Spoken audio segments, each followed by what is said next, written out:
All right, what's happening, good people? Jeff C here. It is Wednesday, December the 9th. Finally getting a little bit of snow up here in Rainbow Unicorn Land. Hope you're having a nice week despite all the madness that is happening. We are in full vaccination. The vaccines have arrived, and have they arrived double quick? I mean, double quick. Lockstep is happening here in Rainbow Unicorn Land. They're making all kinds of promises about how quickly they're going to get the vaccines out. Who's going to get them? Oh boy, what theater they have going. We've got to make sure. We've got to make sure that the minorities and the indigenous people and all these and the elderly people, of course, get the vaccines in them. And while all this is happening, you're being told over and over again, yeah, even with the vaccine, you're still going to have to muzzle yourself. You're still going to have to social distance. You're still going to have to, stand in circles and act like retards. They have no intention of letting up their police state. And in fact, that's kind of what we're going to get into a bit here today. I discussed some of what we're going to discuss on a previous podcast, including what you see up on the screen here with the Microsoft filing a patent for reading people's body language at business meetings and stuff like that. This is the future where we're at. You see, they spent the last, if you guys notice, if you go on Amazon for Black Friday, for instance, right? Because that's usually the time a lot of people will go on Amazon to order something, right? Because they'll offer you discounts and whatnot. And I showed this years back that almost everything that's offered on their front page is all the surveillance devices, the Echoes, the Dots, the Alexas, all these things that they want just to be a commonplace. And in fact, we've shown over the years how new high-rises that are being built in New York City, for instance, are being built with Alexa built in. I talked about recently how Roland is making keyboards with Alexa built in and stuff like that. And this is all and again, it goes back many years because when I started doing Free Radio Revolution, one of the first things I talked about was the surveillance state and how they were using biometric ID at concerts and stuff, right? For people to buy their beer and stuff like that. What they envision for the future, I mean, we know what we can see, we talk about this all the time, the blurring of the lines between humans and machines. I mean, the blurring of the sexes is full on, you see it everywhere, but the transhumanist sort of future. And they want you to embrace this, of course, and they want you to think that it's going to make life better, easier, safer, morally safer, of course, as I always say.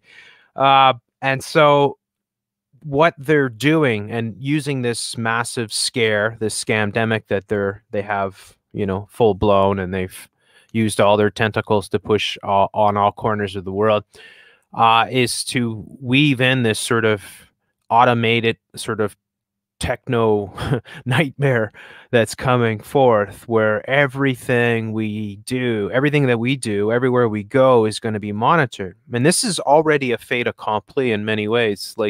I showed videos going back years where, Huawei was showing, I don't know if I pronounced that right, Hawaii or however you want to pronounce it, the big Chinese tech corporation was showing off their ability to track anybody anywhere at any time, even if they changed their face, for instance.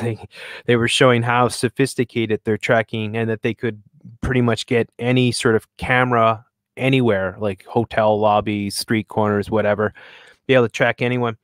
And with this big giant scare of the scamdemic, this sets the solutions, of course, in order. And this is what it's all about. I always say the only thing that you should really fear are solutions, because that's what it's all about. And so what we have emerging out of this giant scare, this giant scam that they've used to take away all their rights or suspend them, is this surveillance grid that is being laid out. And so we know what's coming. We already see it. I mean, they already started with the COVID passes. I mean, they started in places like South Korea, China, obviously, right? China, they were showing. And often what they show with China is they'll show you something. Like, I'll give you an example just from a few years back, maybe 2 years ago. This is 2018 or something like that. New York Times, Washington Post, other beast media publications were freaking out because, or they were putting up articles saying, look at this, China's got facial recognition ID in their airports. And when they did that, I said, I guarantee that's already in your airports. I guarantee it's already here. And sure enough, I was right. About 6 months later, they said, oh, yeah, basically all the airports in the United States and in Canada and most likely the UK and whatnot, Europe, already have facial recognition completely implemented. And I showed years back, I'm talking 2015, where they were starting this, and it's the major sort of pro sports that came forth and said that they were going to adopt this technology way back in 2015, saying they were going to use facial recognition technology to make their venues more safe. Because, you know, all the time you've been going to hockey games and basketball games and there's always people shooting people. Oh, that doesn't happen actually, right? But that's the whole narrative, right? They want you to embrace. Back in 2013, I showed a Coca-Cola commercial that shocked me at the time because I was like, look how blatantly obvious this is. And it was a Coca-Cola commercial in which they were saying, it's time to look at security cameras in a different light. And so they were showing security cameras around the world that were capturing moments of human kindness.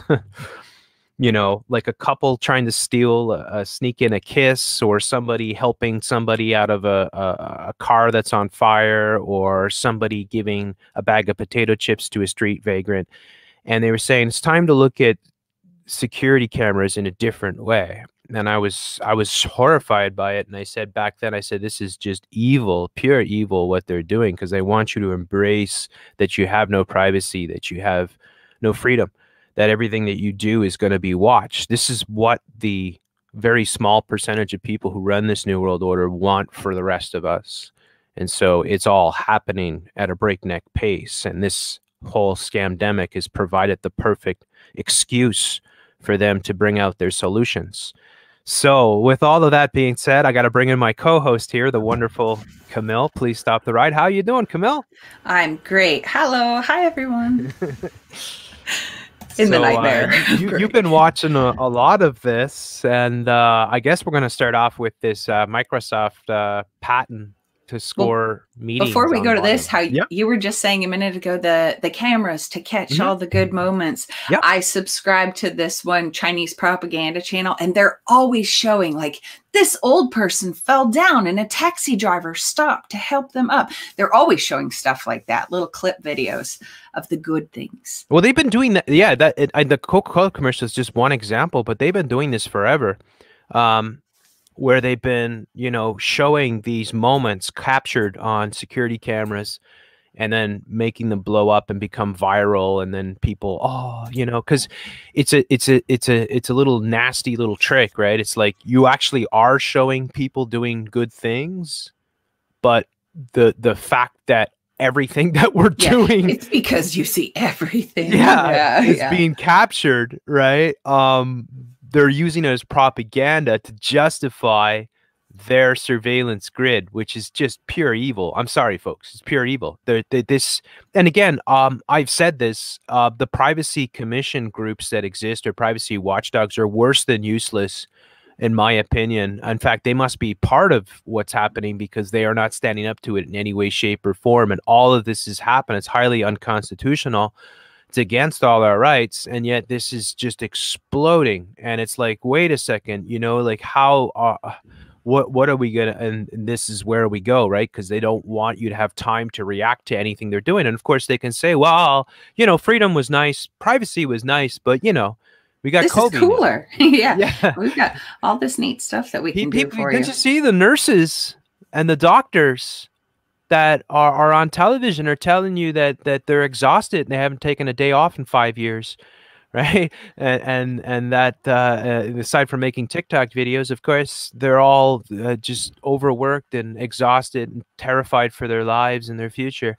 So yeah, you know, privacy was nice. You know, your rights were nice, but now we're in a new normal now, new world that we're in. Because there's never been sickness before. We've always all been healthy, and there's never been anything to worry about. This is a whole new scary thing. Well, just, great shout out to Really Graceful. But she put out a great video last week, which I shared on my show, and she said people are so obsessed and fear of dying when they forget that living is the whole purpose, that we're here. I mean, like all these people that are so terrified that somehow they're gonna die are missing the whole point. It's like you're not living, you're giving up your life, right? Yeah. And it's like this, you are giving up your life. If you're not breathing free, if you're able to walk down the street and or go see your family, go be with your dying loved one before they pass away, or have that turkey dinner, or just get together and have a party, what are you doing, right? Because like you may not be here tomorrow. Exactly. And nobody's promised tomorrow. This is such craziness. Yeah. And they have taken all of this time away, all of us, all this beautiful life that that's the purpose of us all being here. So it's very evil.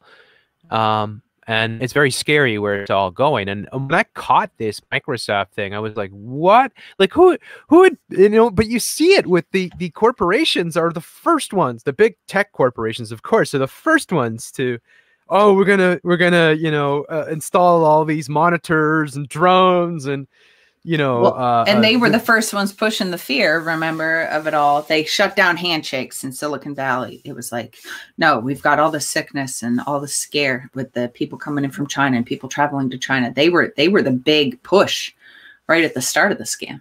Well, none of this would be possible without them. Absolutely. So that's probably why swine flu didn't take off and everything, because people weren't so sucked into their gizmos yet, where now it's like they're just mainlining this information.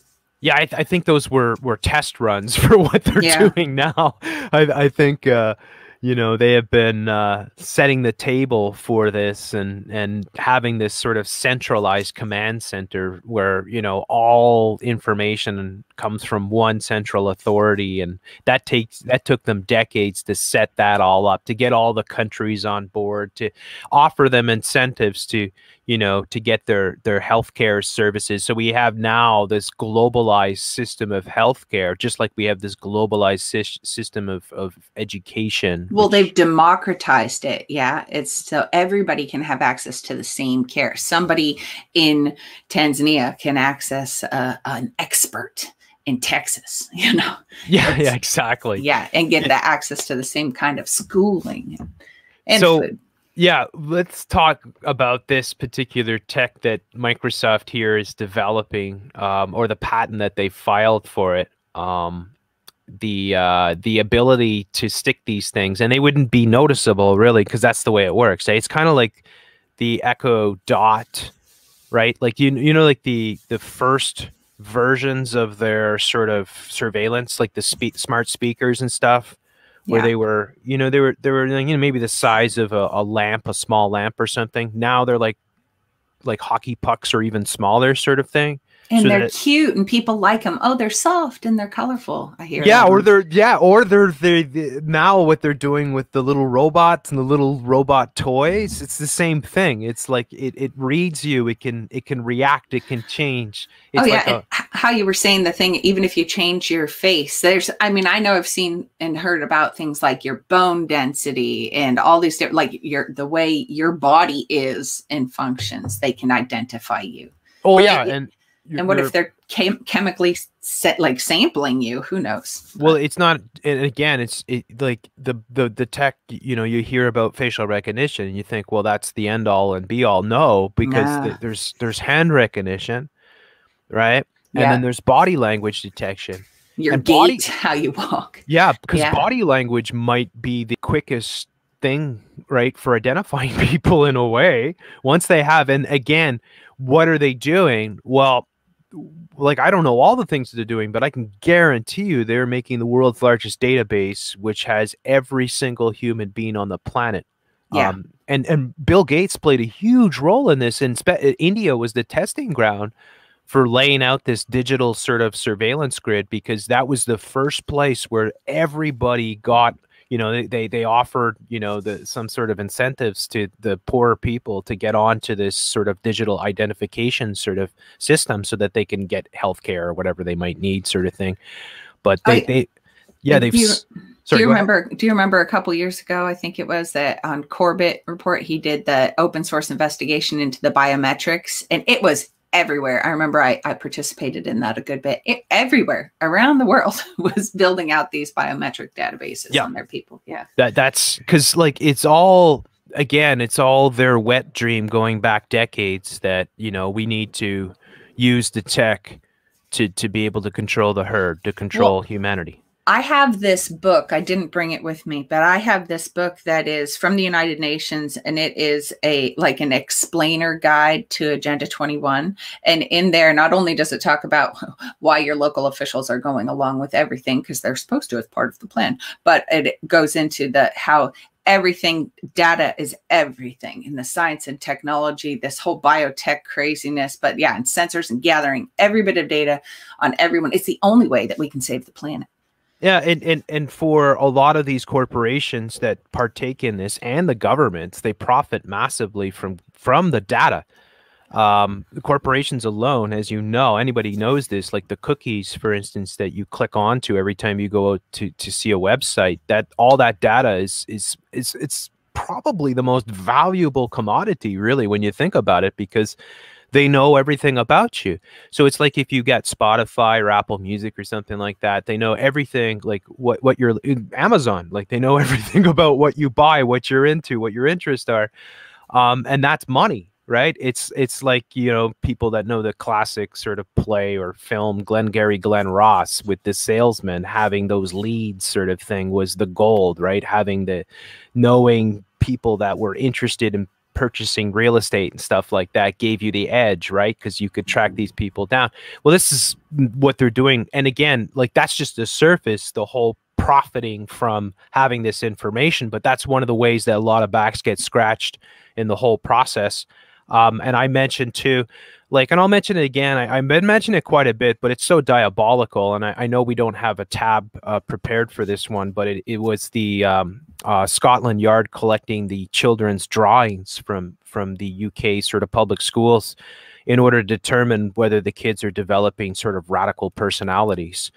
As an example of the full-on surveillance that in the future nothing will escape, or that's the way that they want it to play out, that everything that you do will be recorded, everything. And again, like, so much of what we do, like you could say with the whole dark winter and all the teasing of some sort of grid collapse and possible bioterror attack, coming, because they've been coding this, but they have made everybody so reliant on the system, almost impossible, right? Like, so I'll give you an example, Camille. Like cell phones. Like, I've never had a cell phone, I never will, but for a long time you could get away without a cell phone because you could have pay phones, and most businesses would have phones and stuff like that, right? They've removed all of those from pretty much everywhere. There's almost no pay phones that exist, and that's all by design, because their whole purpose was to get you to get the smartphone before they can put it in your body, kind of thing, so that when they have their giant scamdemic, right, then everybody is identifiable, everyone's trackable. Now, I just showed how the Quebec government is tracking every single person. Like, they have no right to do this. This totally violates their constitutional rights.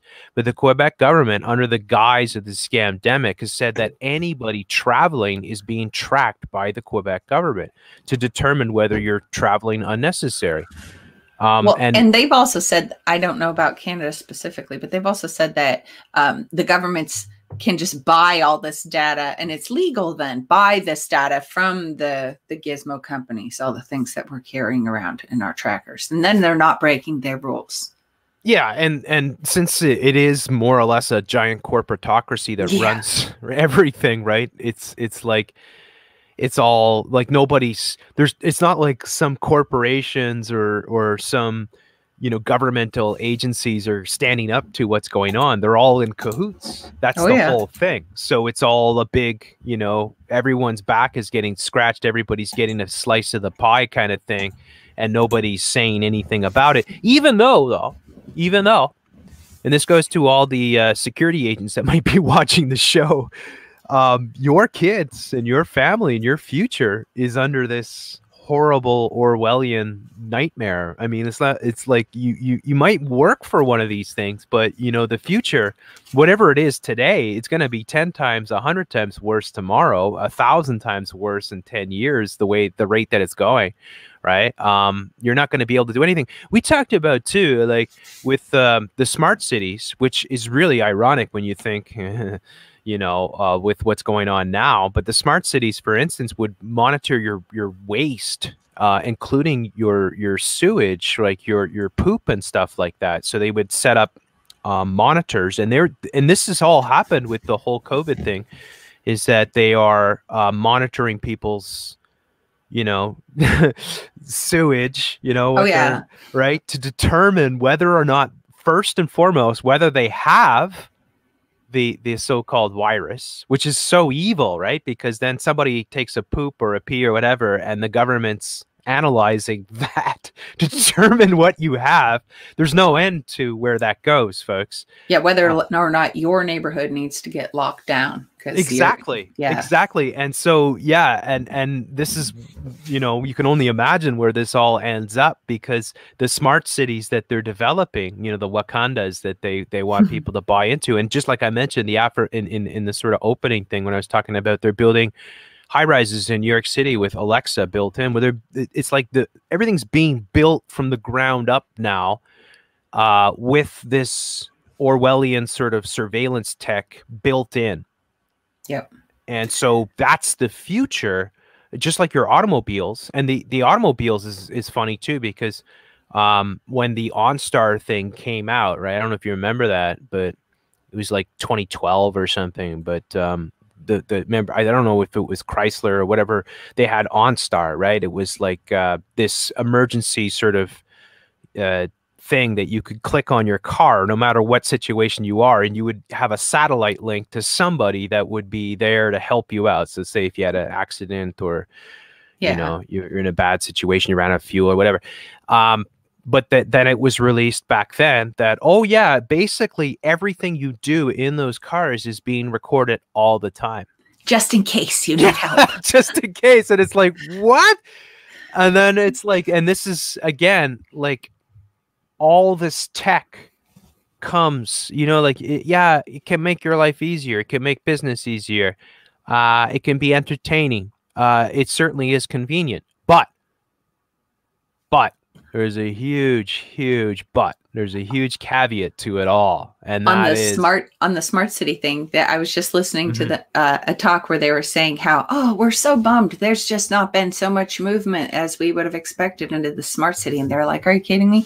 This whole thing with COVID, especially putting the closing down courthouses and everything, so many services are moving online, that they're like, that's the tiptoe. That's the more we move online to keep, because people can't come into the office and whatnot, they're like, this is the smart city, this is it all coming. But tiptoe. It's all and the automation too at the same time is all being laid out. Like, it's all, now we're using robots. Look at the cute robot that is using to, help distribute whatever, right? Vaccines or food or whatever, right? Like they've been doing this with the food lines too. Like the food lines, they're using robots, to make sure, and there's sterilization and whatnot. And we showed the pizza delivery vehicles that they developed in California, and it's all happening really quick.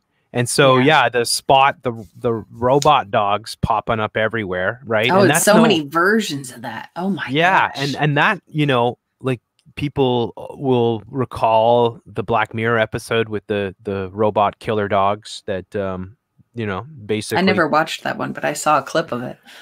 But I mean, it's not like it's a great episode or anything, but it's a terrifying sort of vision where in the future the only pockets of humanity that are left are deeply underground, and they go to the surface to they risk their lives on the surface to get something, right? To try to get some supplies or something like that, because there's all these killer robot dogs that will just immediately eliminate them, right? But the Boston Dynamics dogs that they have, and I've been showing the whole trajectory of this over the past few years, especially this year. When I showed in Montreal how they started using them at construction sites, and they were like, "Oh wow, this is so cool! Look, they're employing these things." And then next thing you know, they're being used for COVID. Next thing you know, all the popular YouTubers have one. And they're all like, "Oh, look how cool this is," right? "Oh, this is the coolest thing ever." And they're taking them out and they're getting people accustomed to these robots. And it starts off like that, folks, because they have to break the ice and they have to get you accustomed. So they want you to think, wow, it's not so bad, right? But they have shown you potentially where it leads. And the rate that these things, these prophecies or these predictive programming things are materializing is absolutely jaw-dropping. So I think everybody should be extremely concerned, because I do believe that we're heading towards like a lot of dismantling the whole police is about ushering in automation of police, like a RoboCop type of future, which they depict in several movies, including the movie Elysium. And that's probably the worst possible thing, because then you've eliminated any sort of empathy or, you know, humanity dealing with law enforcement. And I think I just saw it was on Jules, her Twitter. I think I just saw she was showing how the military's finding that the robots work better without the humans. They work better when it's just them and not with, not with the meat bags. So do you want to talk any more about what Microsoft has got up here? The only thing I would really say on this part is that, I mean, they want everybody to have hundreds of sensors in your house. So it's like they'd be able to track all this in your future house, you know, where it's your tower or your sewer tube, where it's all embedded in the walls. And I've got more to show on that later. But yeah, the sensors, they'll be rating and scoring, and like I showed in this video here a little while back. It was an Internet of Things podcast. Oh, wow. Look at how tiny that is. Sorry, I don't think you can read that closed caption. But actually, you can click on the... make it bigger. Yeah, that one there. That's it. The theater mode. It's still such tiny. It was so much bigger yesterday. I was like, oh, I'm making sure the words were right for everybody. But yeah, how they were saying how they can track... how you are on your Zoom calls and everything, and see if you're sad or do you need what's your health, what's your blood pressure, everything, and it'll all be a part of it. They show that in the movie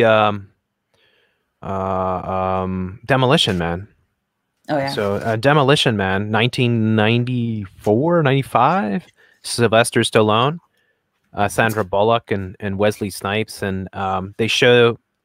In the future, the computers are reading everyone's body, and it's like, oh, your temperature has risen all of a sudden, right? It's like, yeah, and that movie's one of those movies that's just whoa when you see how many things that they predicted. It's just mind blowing the amount of predictive programming in that.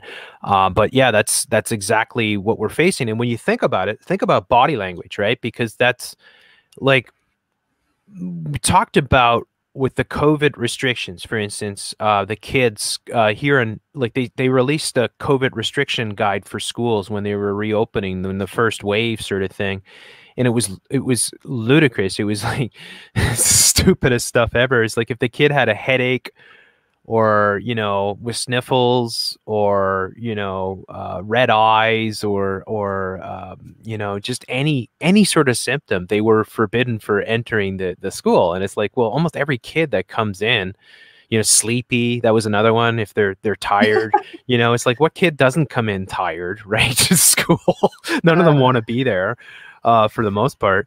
But when you think about the body language, because like I just think about this, and it's like, you think of these films like Gattaca, and of course Brave New World, and 1984, many of these books that talked about how terrifying it will be. So, like, for instance, North Korea being the parallel, say, for 1984, where, you know, whenever there is any sort of government and it's daily, right? The government does these parades and these speeches and whatnot, and they monitor the crowd for the body language. So, like, the citizens, for instance, like, and this is like, and this is not just, right, like, it's not just that sort of dictatorship. This is throughout many dictatorships. Stalin was the same. You say Hitler and many others, right? Where people were terrified and people had to cheer louder. Like, you had to really convince whoever might be watching, right? Whoever might be watching, you know, it could be your children, like in 1984. The kids, like, and that's one of the disturbing things in George Orwell's book, is that the kids report on their parents. And it's not like their parents are actually doing anything. It's just that they're staring at the parents, and they're able to detect by staring at the parents that there's something amiss. There's something that they're not abiding by, right? That they're breaking the rules somehow. And this is where we are kind of with what's going on with this whole scamdemic. When you see, for instance, the mobs attacking people for not complying, which is such evilness. I mean, it's witchcraft, in my opinion, what they do. And they get the mobs to go after the Karens or whatever, right? Like, the whole mentality that they program people into, right? Like, you're not complying, you need to get out. And they scream. But this is setting the narrative for this. And then so people will be terrified. And it's already like this in many ways. It's like, I know a lot of people that would never say anything about anything because they would fear having repercussions, like outside maybe of a private conversation, which now, do they even exist? Yeah. Are there even private conversations? Right. And think about that in the near future. Like, how are we going to have a private conversation? In fact, I talked about it many, many years ago when I started doing the show, because I talked about the panic rooms. I don't know if you've ever seen the movie Panic Room.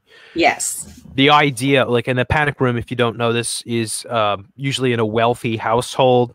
If somebody's afraid of security or something like that, they have a room that they can go in and lock down everything, and they would have cameras and monitors to see if there's any threat. They would have guns and food and whatnot in the panic room. And I was speculating years back that in the future, and I was even going to write a short story about this, science fiction, that there won't be panic rooms, but there'll be rooms that people go to escape the surveillance. Like, that you would build these rooms that will block out everything, because it'll be the only place that you'll be able to go to think. Yeah.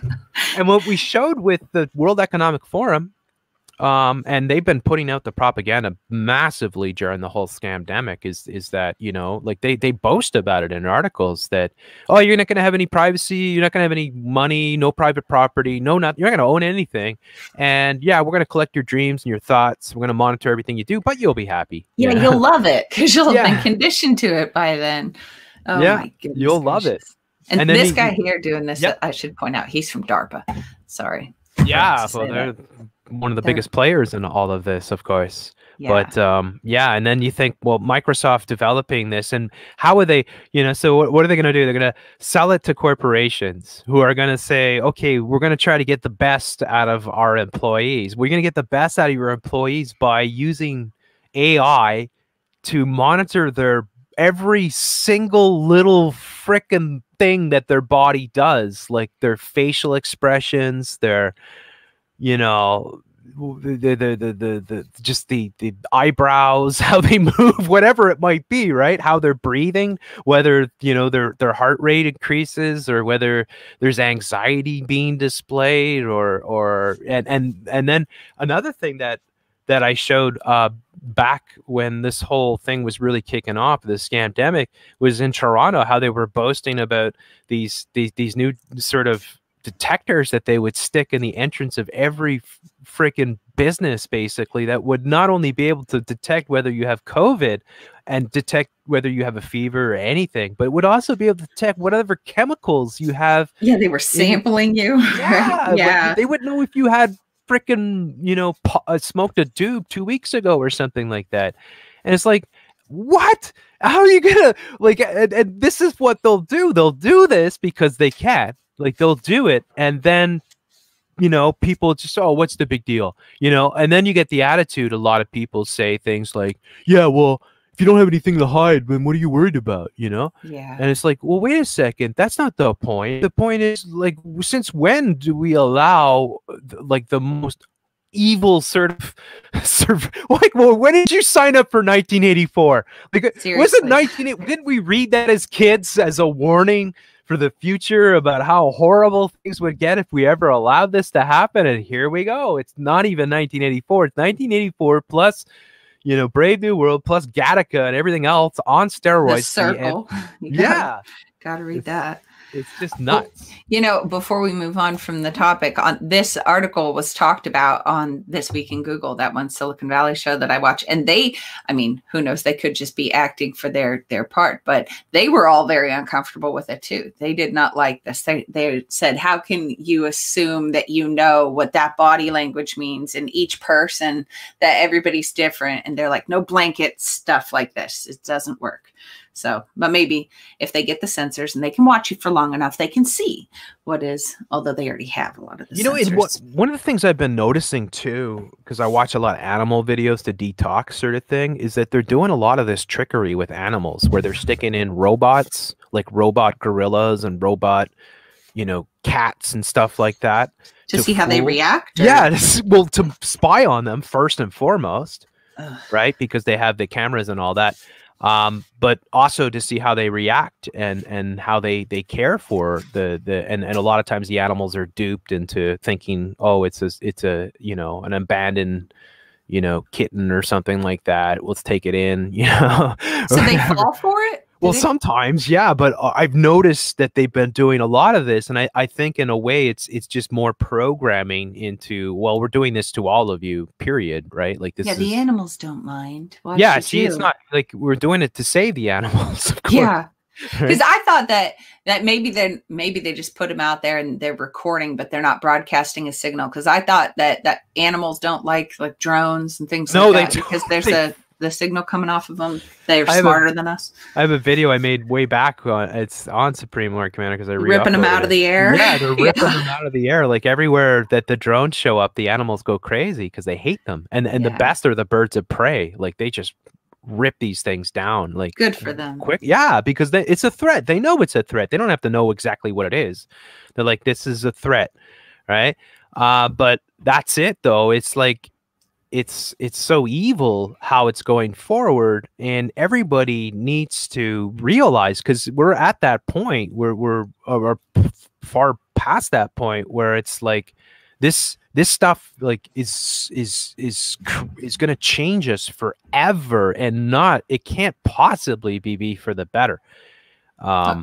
And like we talked about last time with the systems like Amazon's Sidewalk internet that they're setting up, that once all their nodes are out there, how do you take that down? How do 5G, people, exactly, right? Like beyond. We're going to talk about that because you got the 6G there.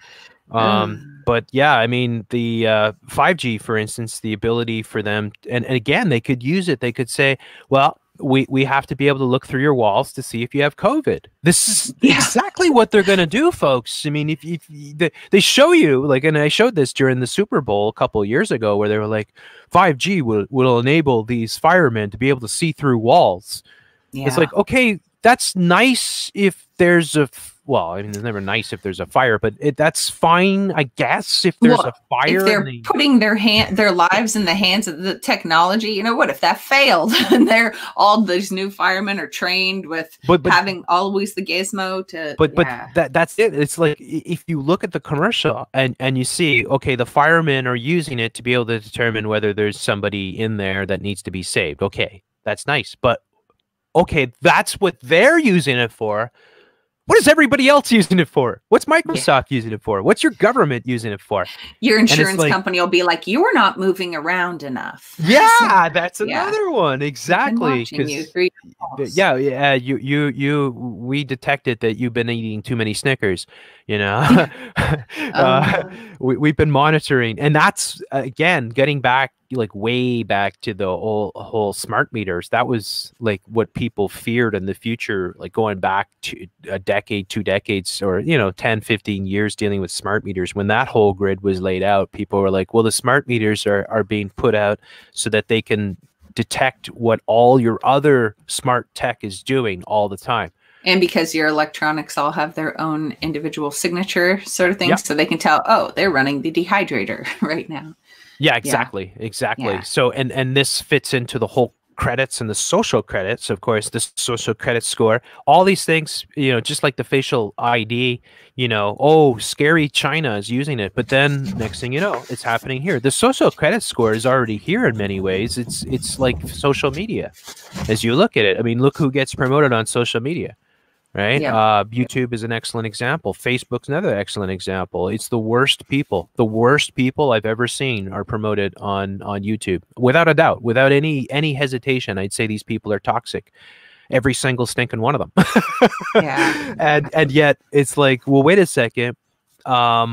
If tech corporations really cared about the future of humanity, they would, well, of course they don't, because they want whatever their objectives are to be satisfied, sort of thing, which is, of course, their new world order. Anyways, I don't want to waste too much time, because you got a lot you want to talk about here. So let's move on to the next thing you wanted to show here, Camille.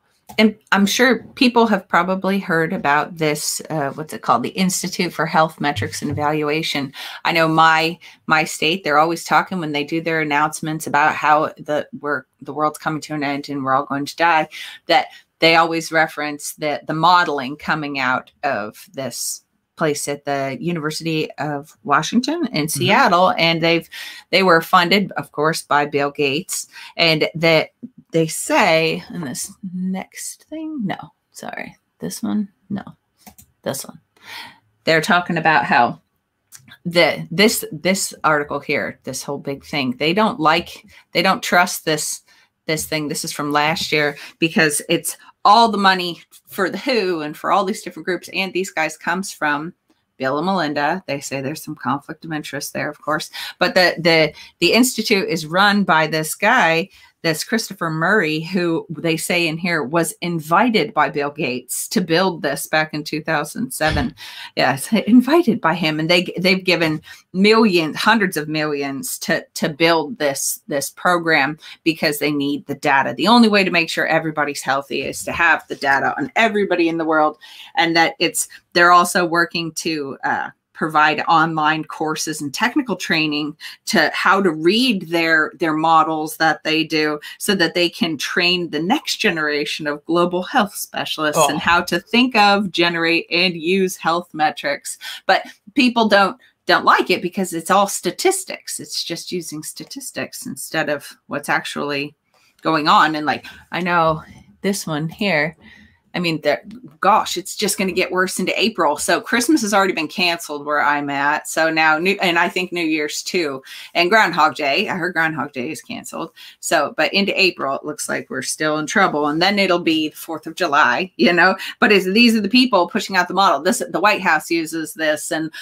the World Bank, that they say that the World Bank uses it as their primary source. And it's crazy, because they're all not only is Bill pushing the narrative with the vaccines and everything, but he's also the modeling funder for the modeling stuff. But of course is there anything that wretched creature has not got his fingers in? No. I mean, I've never seen anything like it. Honestly. And that people doubt that there's anything to worry about with that. I have family members, and I'm like, what are you talking about? How can you not be concerned that one person, one group has so much sway? I mean, that's crazy. Cognitive dissonance. I mean, the amount of programming that goes into people, and the amount of debunking and reassuring from the same, when it's hilarious, because Grace showed this, and others have shown it as well, which is you have so you had all these there's a million conspiracies revolving Bill Gates, obviously, because he's involved in everything. So he is the biggest conspiracy guy in the world, because he's involved in all these conspiracies. Yeah, that's a fact, folks. So if they're involved in all of these things, like quantum dot tattoos, for instance, right? And he'll deny that. Oh no, of course we're not doing something. Well, yes, you are. And yes, you are. Here, right? Yeah. And this is what you're developing, right? It's like this is not a lie. This is actually happening. In fact, you've already carried out a lot of this stuff and tested it out in places like India and Africa and whatnot, right? But yeah, they have, like, so all these conspiracies swirling around Bill Gates, and then he comes on and laughs them off, and flails his arms around, right, flails his arms around and makes up all this crap. And the thing is that all the media outlets that are debunking the conspiracies are all ironically being funded. Isn't that interesting? By the Bill and Melinda Gates Foundation. Nothing to see here. Move along. It's like, there's no conflict of interest whatsoever. Your media is totally kosher. Yeah, it's out of this world. How evil this is, and how dangerous it is, and this is like, and again, like, look, freedom. I think it's pretty clear, right? I mean, I try to say it. Like, my vision of what freedom is no government, basically, and no Bill Gates. Yeah, and like, okay, government. I mean, corporatocracy, because that's what it is, right? It's the New World Order. It's all the big tech and corporations and banks and whatnot. They're all on the same page. They're all pushing the exact same agendas, because they all are they're all wanting this to emerge. But that's what freedom is. Freedom is none of that. Freedom is being able to have your free thoughts, nobody in your brain, being able to have conversations with your friends, getting together anytime you want, going anywhere you want. This is the way it was. In fact, you could say 2019, you could go anywhere, like, say, in Canada, for instance, the government might have been tracking you, but that's against the law, right? But they're not allowed to, and you could go and you could stay and you could do whatever you want, basically. And then now here we are, 2020, and the government's tracking everyone. There are checkpoints everywhere, and you are forbidden from even gathering with your own family. I mean, when do people, this is why I get so angry with this sheeple, because it's like, your stupidity now is hurting us. It's not that it's not like in the past where you could say, oh, your ignorance is, it's dangerous for our future, sort of thing. No, it's dangerous right now, because your ignorance is preventing you from seeing what's happening, and because you're not seeing it, because you're not standing up to it like everyone should be, this is all manifesting at a breakneck pace. So now your ignorance is hurting humanity in a massive way, and you can no longer, like, you can't afford to be ignorant anymore, folks. None of us can be, right? I mean, we all have to, and it's, one thing I'll say, though, about the whole vaccination thing that's happening is that this will be the most scrutinized vaccine in the history of humanity. And that's why I have a strong sort of feeling that the first round or two is going to be placebos, because I feel like they don't want to have, because if all of a sudden people start dropping dead, then the fear of vaccines will never subside. You understand? Like, going forward, people will always remember. So they have to kind of relate, or whatever they're going to give us is going to be a slow thing, or it's not going to be triggered until the whole 5G thing is up or whatever, right? Like, it just seems to me like, at first, because they're already saying, it's going to take multiple doses, and you're going to have a card to start with that's going to be stamped, and it's going to give you access to certain places. Again, all the places and businesses that partake in this are enemies of humanity. So I'm done forever with pro sports and movie theaters and all this crap, because they are enemies of humanity. If they're going to force you to procure a card or a freaking quantum dot tattoo in the future to get access, you are an enemy of humanity. That's all. Well, and they're all working together totally. Like the video I showed the other day with the International Chamber of Commerce and their AOK pass that they want to put out, or they're working to put out. That International Chamber of Commerce has like tens of millions of member businesses. Yeah. And so it's, if your local community, I know we have a Chamber of Commerce here, you know, so if they're all part of that, and it's over 1 billion people are involved in that, and then they're going to be, oh yeah, you can't go here if you don't have your pass. This is from their group. Yeah, I wouldn't be surprised. Every city has their Build Back Better sort of coalition of, and they're all usually prominent businesses within those cities that are part of this. And again, the whole city thing versus countries is important to point out that. No, it's much more about cities than it is about countries these days, because it's all one world and open borders and all this. So they're breaking down the whole, and of course they're repopulating the cities with their, you know, open borders, immigration, and different colors and religions and all this, and just completely changing them. But yeah, it's all full on. I mean, what we have coming, and it's happening so quickly. So again, it's all the solutions that are the threat to all of us. And what do we got here? The Bill and Melinda Gates Foundation. Go ahead. This is a few years ago. This is on the same thing, that Institute for Health Metrics and Evaluation, but that's out of the University of Washington's Population Health Initiative. And they said here that as of 2017, that the Bill and Melinda Gates Foundation had already given this University of Washington, of course, it's their little local university, but they've already given them over $1 billion, you know, so they're not doing their bidding. They're not going to do everything like we want them to. Exactly, I'm sure there's nothing to worry about, even though other groups are saying caution, you know, we're not so sure that this is anything that you should be basing all of everybody's life off of, because it only reflects the one scenario that their statistics show. It's crazy. But people are, I mean, there are papers, and I just like all of our shows lately, I'll link, all these things will be linked in the video off of when I put this up on my channel too, and I'll send it to Jeff too. But yeah, all this, people are warning, but we use it here. I know the modeling shows that we need to be concerned. Yep. So, but lies, damn lies, and statistics, right? Yeah. Go ahead.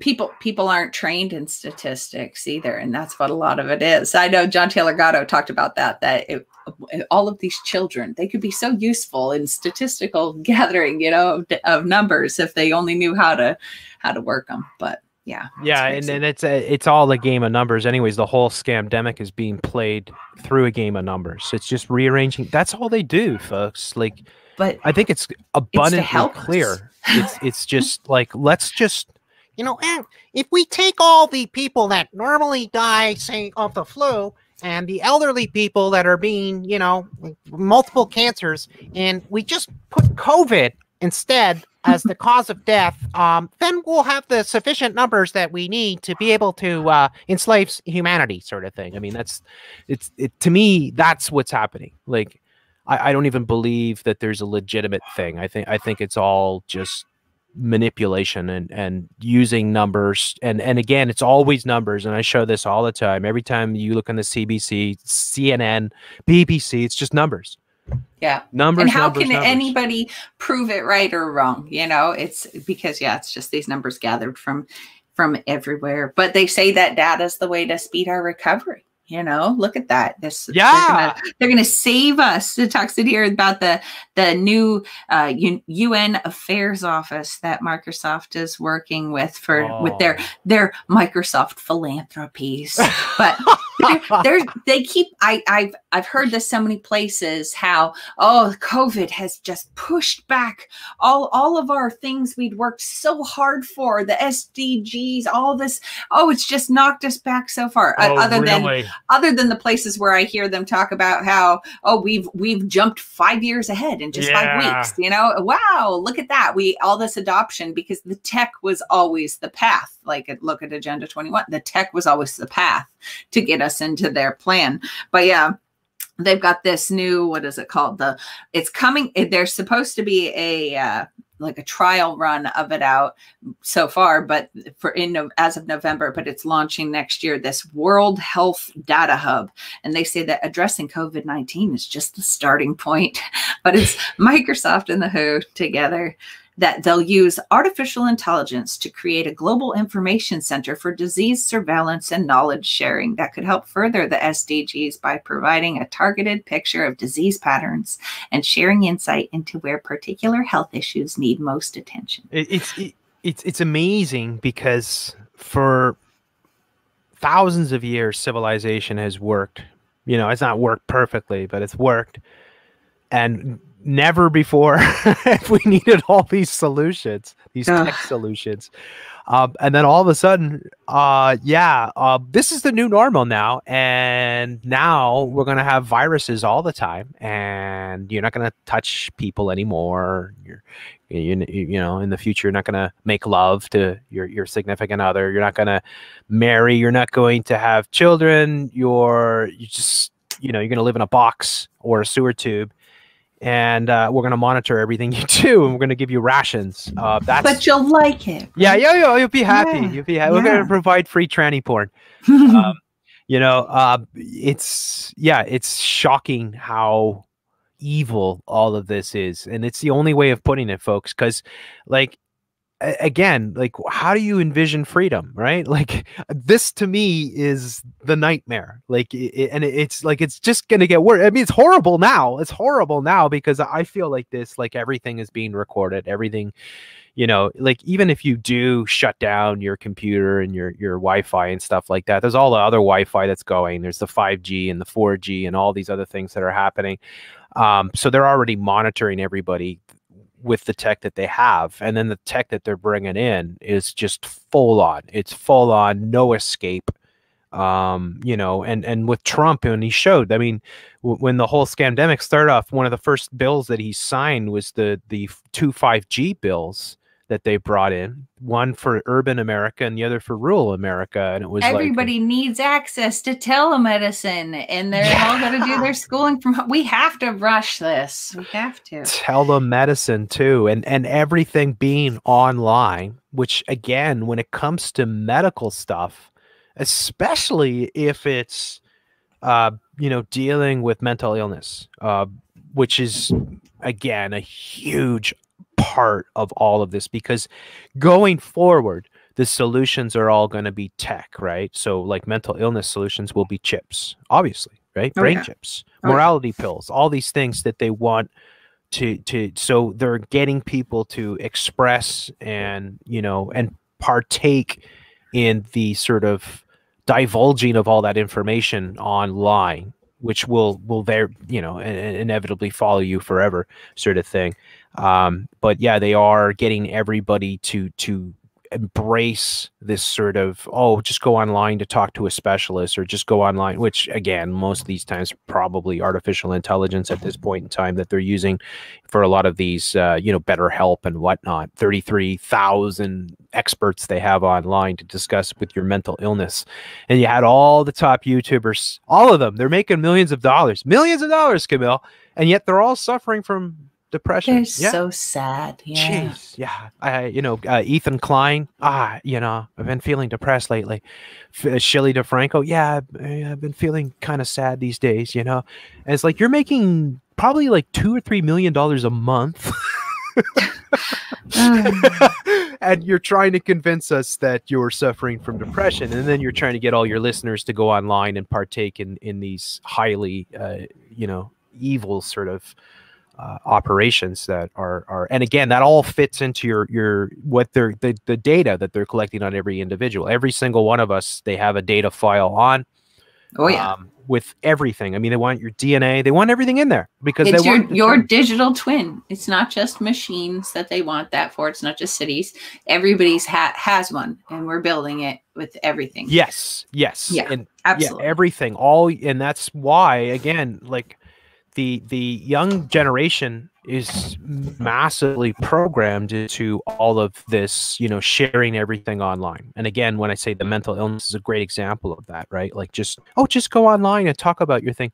You've got a ton of channels on YouTube that deal with this type of this is just, again, I don't have Facebook or Instagram or any of this, but I know YouTube and I see these things. And that is a common theme. Again, when you see the type of entertainment, what you would quote unquote entertainment, and the type of programming that the kids are getting, it's almost impossible that they wouldn't be suffering from depression. Yeah. Which, because it's so evil, so toxic what they're being inundated with, you know, all the sexual confusion, the Satanism that's everywhere these days, right?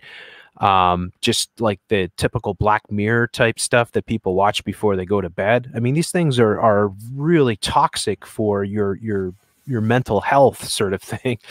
And instead of course, detoxing yourself, which would be, you know, removing that stuff from your life, the answer is to embrace more of it, right? Oh, absolutely. Take more of it in. Yeah, everything's digital. But real quick, before we move on here, I just want to say talk about how this COVID thing's not a challenge, it's an opportunity. And they're saying how there's so many possibilities, because that when they're looking at it in terms of scenarios and simulation and using AI and machine learning, that there's so many possibilities that they haven't even scratched the surface yet. But I wanted to show here this triple billion targets. They talk about that in here, that is part of their global strategy on digital health. But I just wanted to show that data thing real quick down here before we go to the next thing, because, you know, people don't like the way that Bill's group, sorry, click.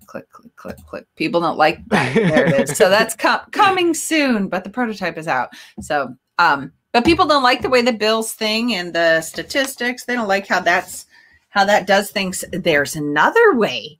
You remember we talked about Ben Goertzel. I could play that little intro. Flash. Yeah. Oh, yeah. Ben Goertzel and the Singularity Net. He's just great. And I love their hexagons too. Yeah. He's super interesting. Like his AI plan, the Singularity Net, like it's all that the AI doesn't have to know how to do everything. They don't have to build one big mega thing that knows how to do it all, because it's all the itty bitty little bits. And then they all work together. They have little agents that watch what they're doing, and then they watch what the next one, and that it's like it's a blockchain. But he always wears that hat. That's one stupid looking hat. Yeah. And he looks like a hobo. Well, yeah, and you can tell listening to him talk, he has health issues. Yeah. I'm sure that's part of what is pushing all this stuff forward. He's of the bloodlines. But yeah, he talks in here about how they ran their COVID-19 simulation summit early on in this and got all their people together to work on how to build their simulations, because he doesn't, I don't think he likes Bill Gates. But one of the things he talks about in here is, because as I'm kind of spoiling it, I skipped ahead there. He looks at what they're doing as, like, is it called The Sims or Sim City? Which it's a video game, right? Probably The Sims. Okay, because, so yeah. He's talking about, like, they're not using just the numbers. They're using little agents to track everything, and they run their simulations using, like, this one's a mask, an anti-masker, and they're anti-vax, and all these different parts to build this colorful simulation, which in my mind, I'm wondering, well, when did they plug us into that? Like me, Camille, when is my little agent, they're actually running, well, she went here. If I took my phone, or anything recognized me out and about. But when does that come? Yeah, they'll be able to predict when you go. Like, they probably, in a way, and it's frightening to think. Frightening. All right, Klaus. It's frightening to think about, but they're going to know you better than you're going to know yourself. Well, I believe it. Here, especially, anyway, he's talking here how that there are safe ways, but their simulations have shown, and tell me if this shocks you, that there are safe ways for us to get that herd immunity. Because if we would just clump together, like if we were all in our own little districts, our own little home areas with our own tribe, he says, and that to me, that totally sounded like they'll have your where you work, where you play, and where you live all together, and you stay in your area. And they're talking, he's saying further on, yeah, these home districts, but further on in here, I should have had timestamps. Yeah, clumpiness, that's how we can be safe, is with clumpiness. Wow. But there's, oh yeah. Oh yeah. But he wants to reward people. He's talking about rewarding people with public health reward points. Ooh. And somebody in the comments pointed out what a bad idea that sounds like. But yeah, that if you stay home and you stay nearby, you could benefit. You could make out because you're helping everyone stay healthy. Yeah, for real. Stay in your sector. You get extra tranny porn, and yeah, he's something else here. That is again, like they do these little things because like they know, like, and I talked about this the other day with dealing with animals, right? You have to reward them when they do the right thing. And this is, this is the way that they're approaching a lot of what they're doing to us, and again, they take away the things that they get you addicted to all these things, right? You say movies, right? Or video games. Well, that's probably more a bad one to give at this point, but say public things that you would go to movie theaters, going out eating, having dinners and stuff like that, restaurants, sporting events, of course, a huge thing, theater, live music, all these things, right? And most of these things, if they were unmolested and they were just pure what they were, like if you went to a basketball game and it was just about the sport, there was no mind control, there was no giant screens, there was no alcohol being rammed down your face everywhere you looked and all that, these things would be good. They'd be fine, right? They would be a proper sort of thing for society, to function, because they give you an outlet to have some fun and be with other human beings and stuff like that. But, all these things that we have built our sort of our whole economies on, largely, like tourism, all these things, right? Like now they revoke all these things and they hold them back long enough so that people are just falling over, begging for, oh, please give us a solution. Please, here's my veins. I want the vaccine. Please just put it in me. Right. Yeah. And now all these things will be incrementally brought back, but with the caveat, of course, that you have to have the credentials now. Now we have a society that will emerge and we've always had classism, right? That's in every society. It's always existed, right? But now you're going to have identifiable classism, which won't even deal so much with economics as it will deal with what you have been willing to subject yourself to. And then they'll turn, like, again, it's like people that, like, first of all, you quarantine the sick, right? You don't quarantine the healthy. That's just insanity. Yeah, I mean, like, it's just the most common sense thing, right? But here we are, right? This is tyranny. But I mean, we have created this. They have created this fear in people that I mean, I swear to God, I feel like a leper. Because I don't wear a mask and I don't do any of the crap that they tell you to do. And people are terrified. Like, they're absolutely terrified. Like, I don't remember the last time I walked down a sidewalk, Camille, and somebody didn't leave. Yeah. Like, I don't remember the last time I've walked down a sidewalk that I actually shared with somebody walking the opposite way. You were going the wrong way. No, yeah. Like, just think about that, folks. Like, gosh. I'm saying that hundreds and hundreds of people that I see, well, say on a monthly basis, will leave the sidewalk and give a huge wide berth because it's like, what am I, a leper?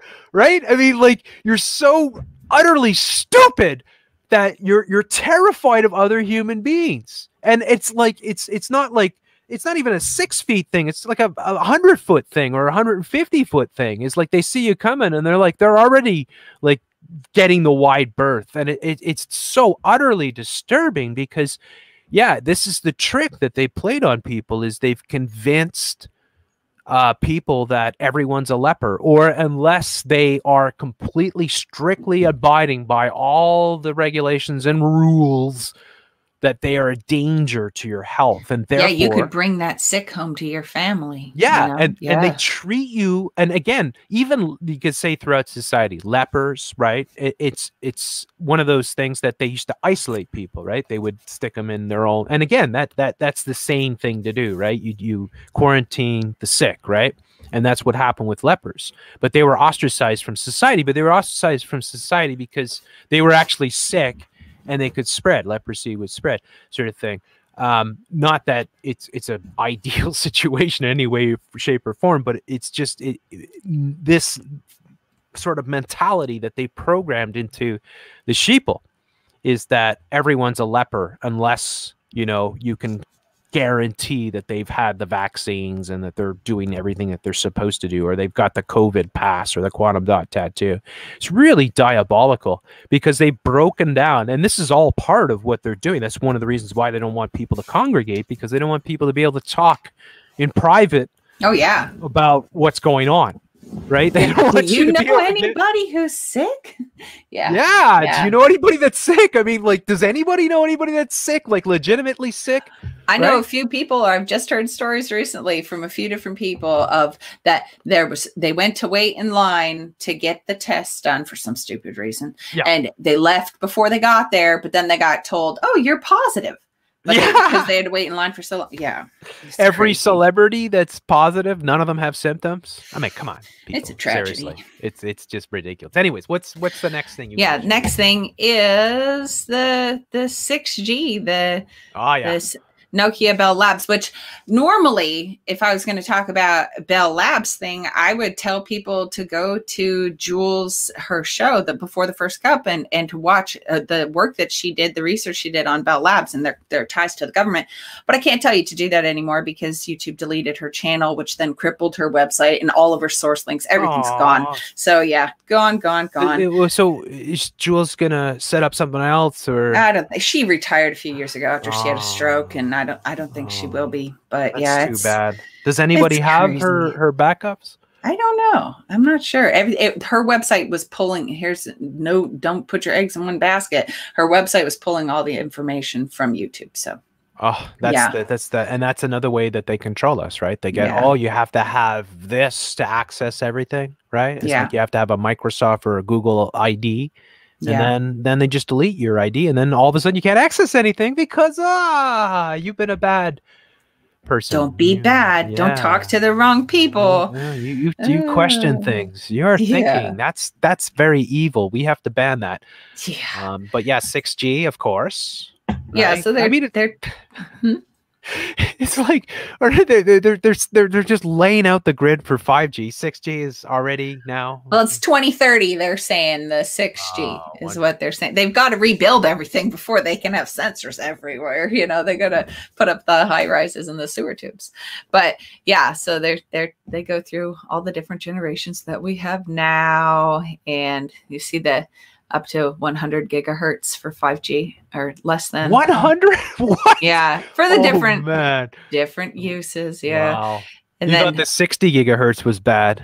Wow. Yeah. That is just look at that. Wow. You like that? Oh, lovely. Yeah. Nothing to see here, folks. It's all good. Just tying the physical to the biological to the digital, and Yeah, it's an interesting little talk.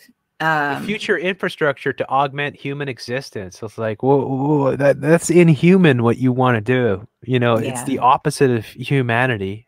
Yeah. Here we have our digital twin. And look, I'll make it bigger. Why are they? It didn't really do much there, did it? And did you hear, I wanted to talk to you about this too, the human emulations. So they're really big on this, and I'll send you some information on this, but just to let you know, folks, this is some of the stuff that they're plotting in the future, is that they're already doing this, which is that you'll be able to have digital emulations of yourself that will have the same status as you in society. Like, they're going to grant this to the emulations. So the emulations will be computer programs, digital, representations of yourself that will have the same rights as you do as a sovereign citizen or whatever, right, of the New World Order. And that potentially these emulations could take over the world with the ability they have to augment themselves incessantly, right? Like at every fraction of every second, sort of thing, to augment their computing power and their ability to function. So it'd be like like in the movie Transcendence, where Johnny Depp's character, who's kind of like the Elon Musk character, he uploads his consciousness before he dies into a computer program, an AI program, and then he becomes the most powerful thing in the world. This could already be happening in many ways, that they could be, like, I think AI is playing a huge role. I find it interesting too that the Israeli sort of former defense secretary came out this week and said, oh yeah, aliens are real and they're all, the Galactic Federation of Light and all this crap. Yeah. Which could be a smoke screen for, look over here. Yeah, for artificial intelligence, that the artificial intelligence is really the big, maybe that and we speculated this many times, that, and I don't think there's any doubt whatsoever that artificial intelligence is being used massively in this massive scamdemic, right? No, they say as much. Yeah. Like they'll let you know, but that the whole thing could be a super sort of computer operation, that they might have plotted this whole thing out using AI. Like, how do we get rid of, say, the 7 billion people without them knowing, kind of thing, right? Yeah. And the AI is like, well, first you have a virus, and then you implement this, and you do that, and then you do this, and then you do that, right? Kind of thing. It's possible, but I mean, I wouldn't be surprised, because this is where it's getting to with this. And again, they want to merge us with machines, but I ultimately they want to get rid of most of us. But they do want to merge us, obviously, with machines, and I think that for themselves, like Kurzweil and Diamandis and characters like that, they want something completely different for themselves as opposed to what they want for all of us.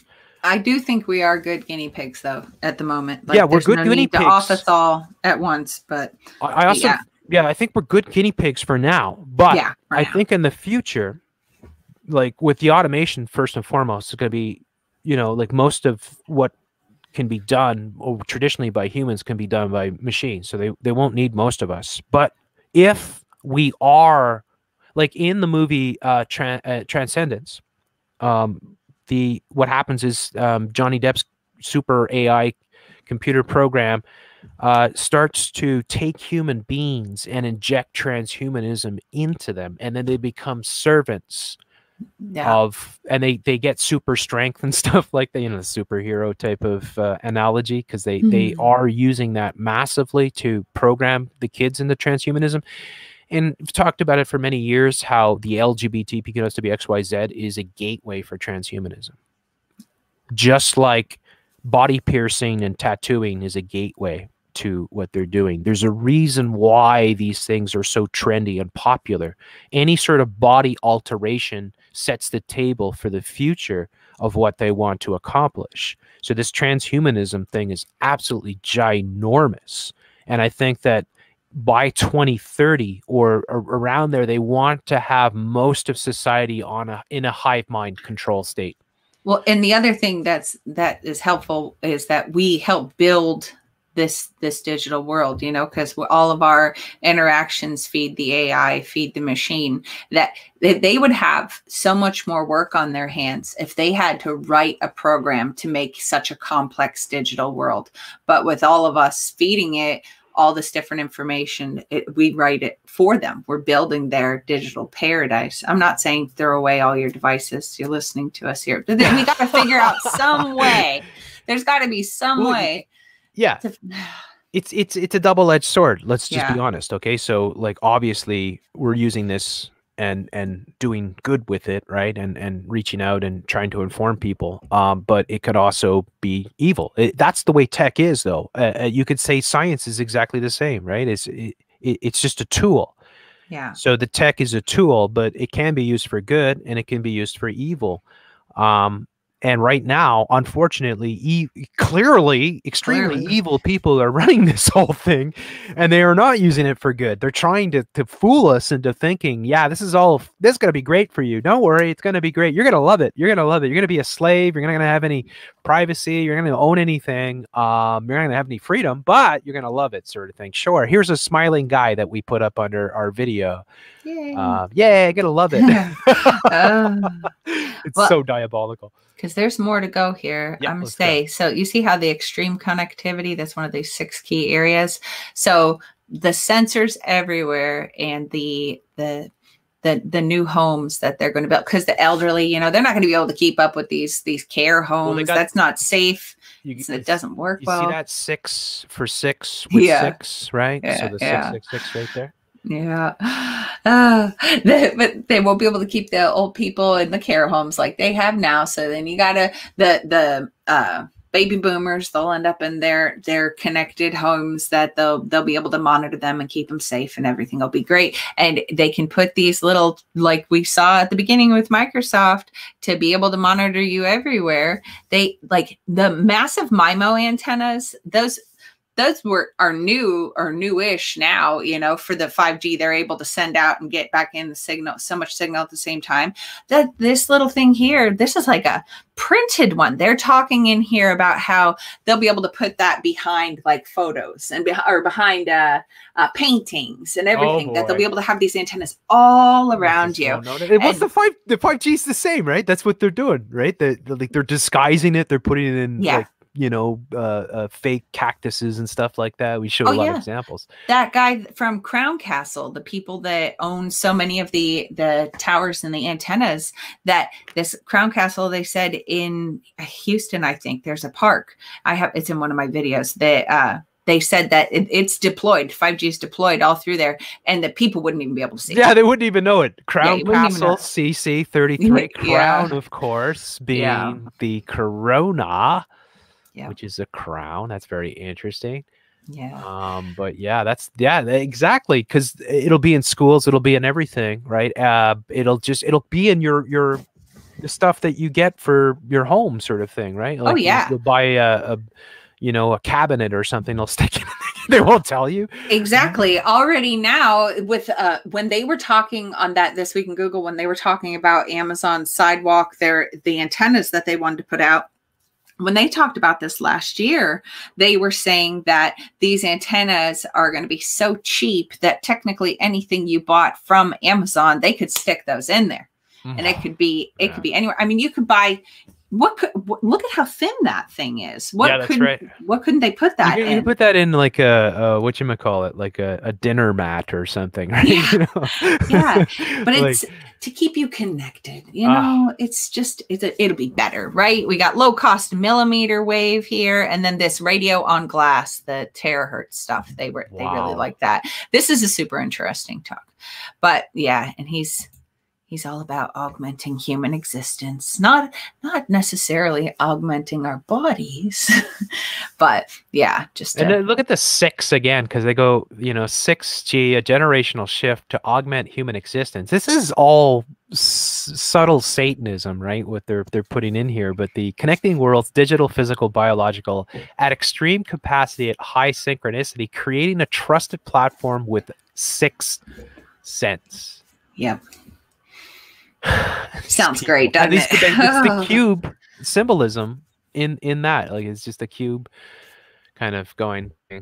Yeah, I mean, because that in many ways, like a lot of people would say, that is all the satanic sort of imagery that's coming forth, which is everywhere. I didn't even do Clifford. I was going to do that one. I had the migraine when I was working on it, though. I never got around to finishing it.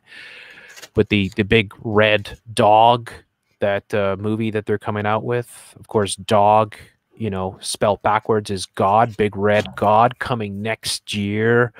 The amount of Satanism that I'm seeing emanating forth is out of this world. It's just like everywhere. They're sticking on it, everything. And again, a lot of people would say that that is the whole trick that Satan would play. I'm not saying that Satan exists in the sense of a physical sense, or you know, it could be a more metaphorical sort of thing, right? In terms of they want evil to take over the world, but they use it as a symbol sort of thing. But that tech is really the devil's tool, that the whole tech getting people to, you know, and again, it works like, if you think about smartphones, for instance, and I talk about GPS, like I used to make fun of it all the time. I remember showing, like, you know, where GPS would give out the wrong coordinates and 200 people would end up in a cornfield in Pennsylvania or something like that, right? Yeah. Because, you know, and it does make people stupid. Like it does. It makes you stupid because you're not thinking when you should be. Right, like you're waiting for the machine to tell you to turn left. Yeah. And look, folks, that's the way it works. Is that this is happening with our language and everything? They're dumbing everything down. This with the abbreviations and the you know, just the spelling of the purposeful misspelling of just common words like Trina. Right, Trina, like what the hell does that mean? But that becomes a saying, right? That everyone uses now.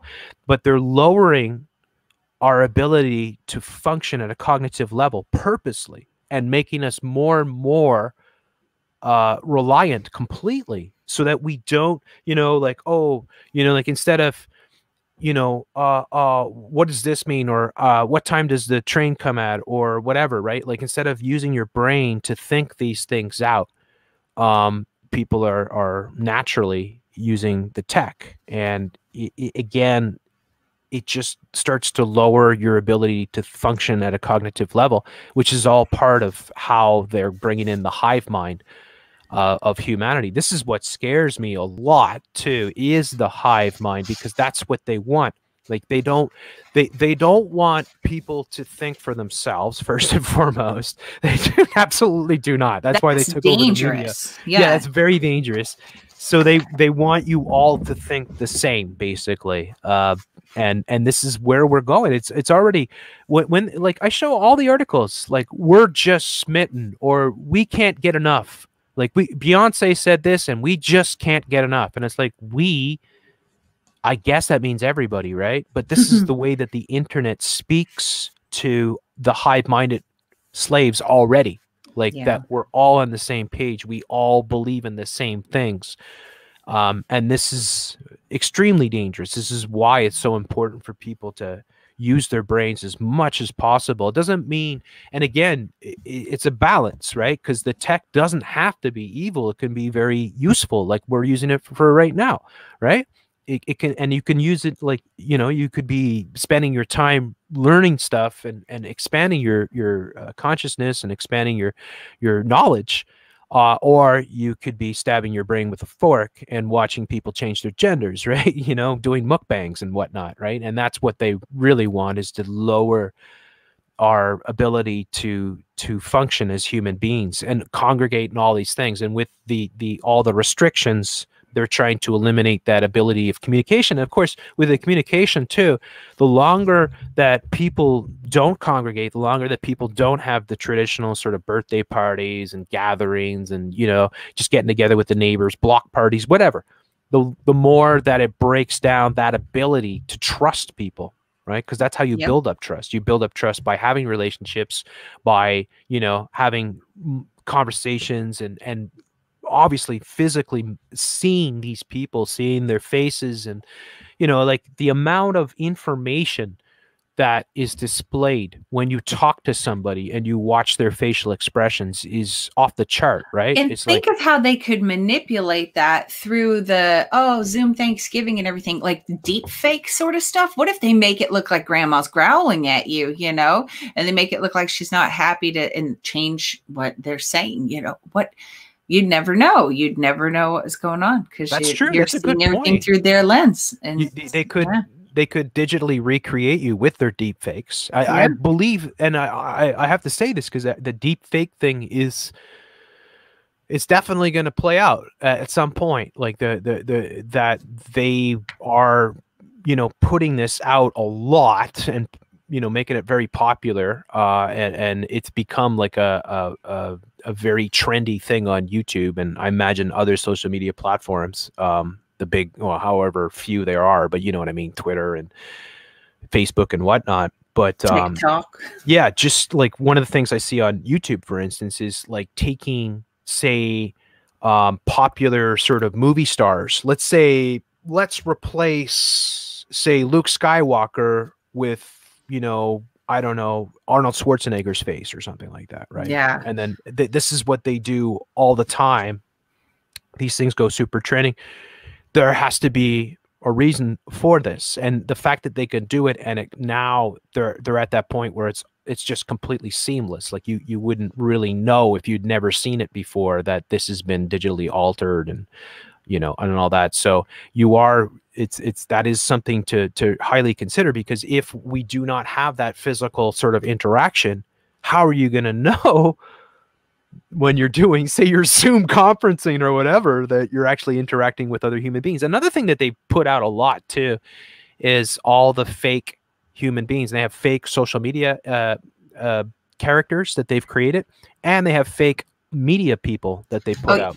Yeah, that Soul Machines, we showed them last show or the show before, the Soul Machines company, I think it's out of New Zealand.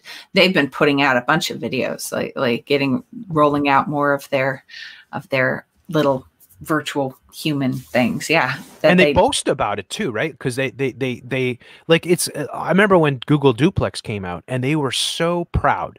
And I was like, this is evil. Like how is this legal, first and foremost? And if folks that don't know, Google Duplex is an AI automated, or an AI program that you can use as a business or even just a household or whatever to make your appointments, or, you know, just like carry out conversations with people. You know, so like what they were showing this a couple of years back, where they're showing people using Google AI, using the AI to call up to make an appointment to get your hair cut, for instance, right? And that it would be a complicated conversation, and that the AI would be saying things, well, that's not a good time for me. Do you have something on this? And, you know, what time, you know, and it's just like a real conversation that is completely just an AI program, and that the human beings at the other end are completely fooled by it. Right. And how long before, if it's not already, I'm sure it already is. I'm sure already, you know, probably Bill and Melinda Gates Foundation and co get together. They have these Zoom meetings and they put these AI characters in there just to fool whoever they're, you know, they want to fool or whatever. Right. There's no limit to what they can do going forward with this type of tech. And this works out perfectly because you could turn people against each other. You could create all kinds of tension. You know, like, again, another thing to consider as well is people not being able to tell reality from you know, fiction, basically, which is a point where we're kind of there. When it comes to the media, it's full on, right? Like, you don't know, like, I tell you that most of what you see on your media and the big things is completely orchestrated or staged or faked or crisis acted. But most people would believe it. Right. And so, but then even amongst our realm, we could be duped, right? We could be manipulated, and there's no question that they try to on a regular basis.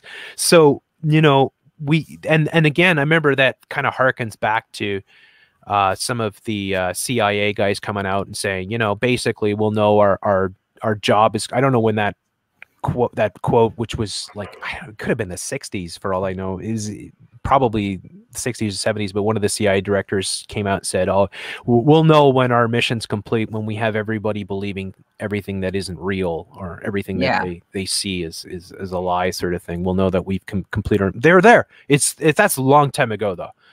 It's been like that for a long time. And that is the problem. Like, that's one of the reasons why it's really bizarre, because when I started doing this, it was like all the truther channels that you would normally associate with this none of them were doing that type of work. Like nobody was coming out and saying, no, this stuff is actually being staged.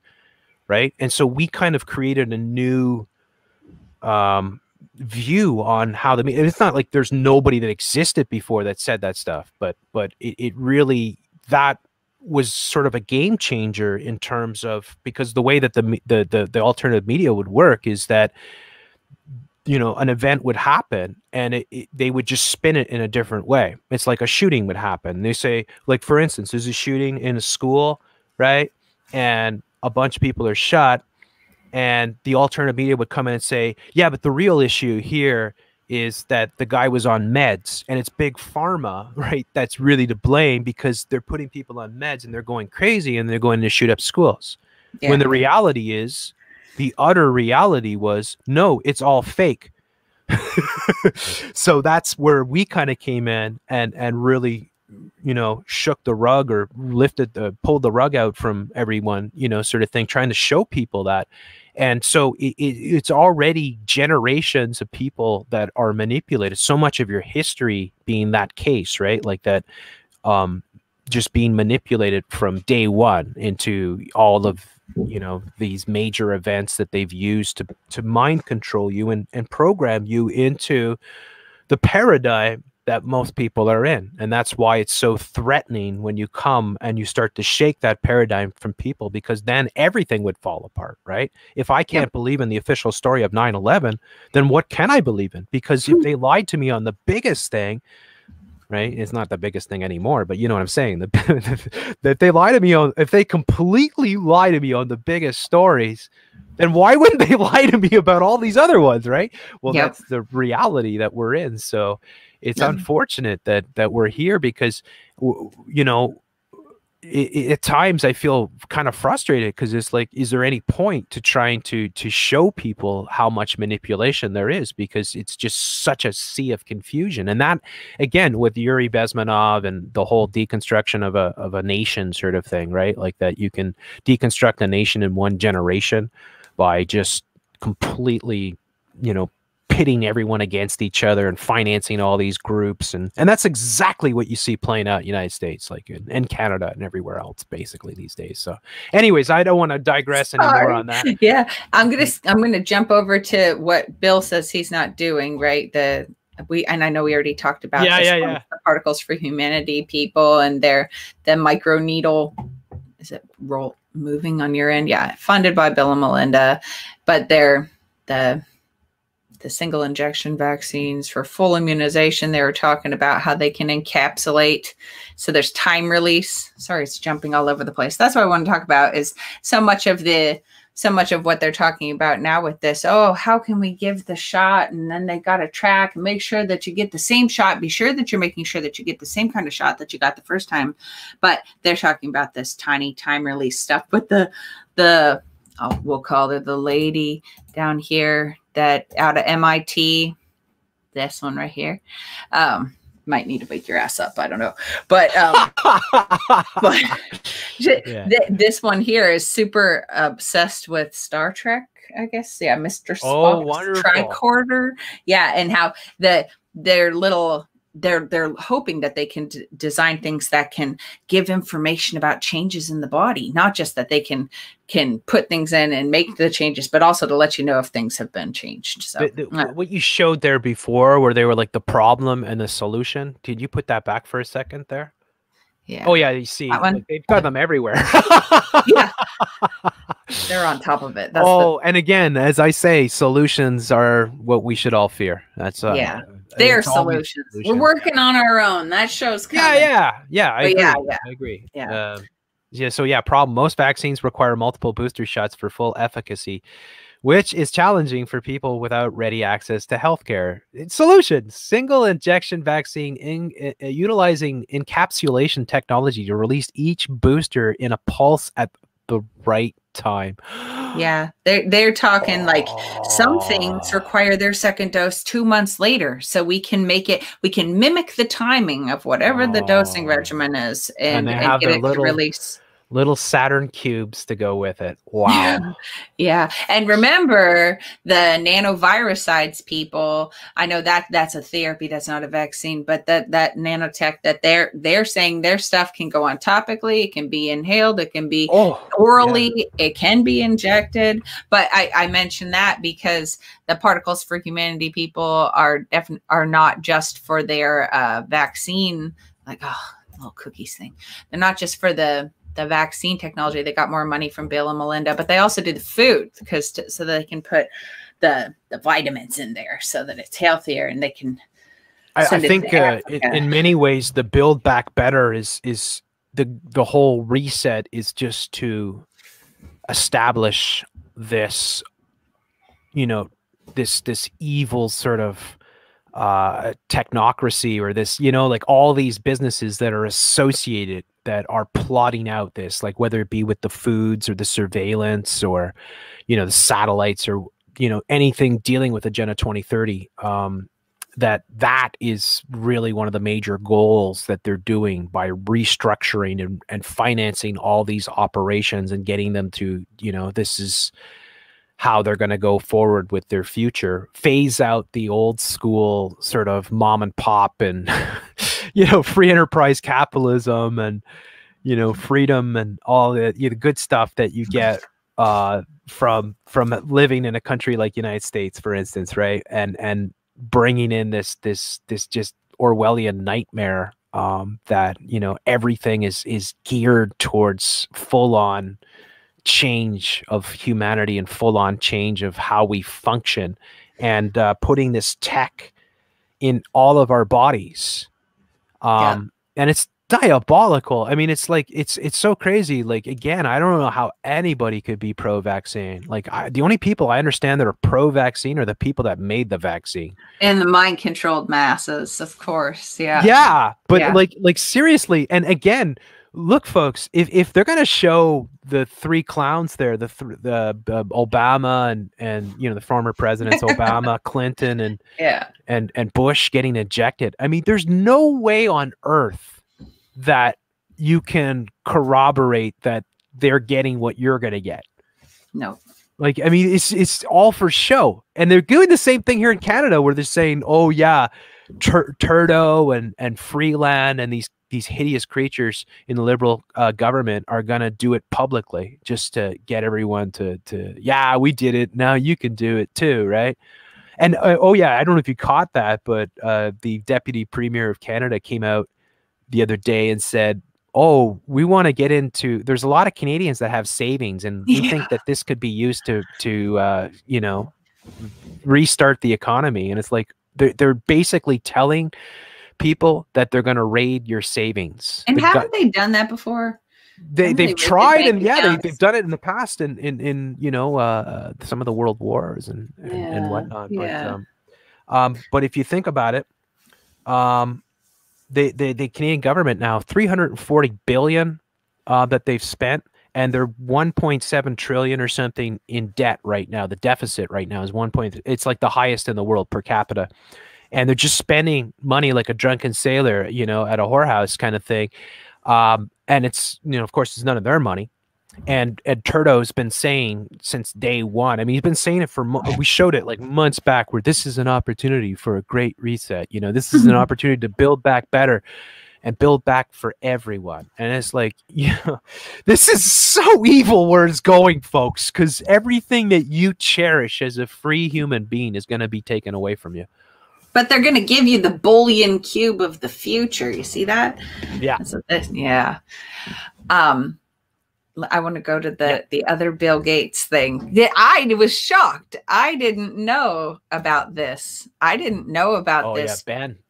Yeah, Ben here. It's the Branded Entertainment Network, owned by Bill. Oh. Yeah, and I didn't know about them. He started it back in the 80s, but under a different name. But yeah, that they do the they say that people know, or people don't like commercials. People have ad blocking software, and that people don't like the obvious push of stuff in their face, but that now they're working with the TV and film and influencers and music and all that to just integrate these things into what they're doing. So it's like, sure, that YouTube influencer drives that fancy car because they bought it. Sure, that's what they're doing.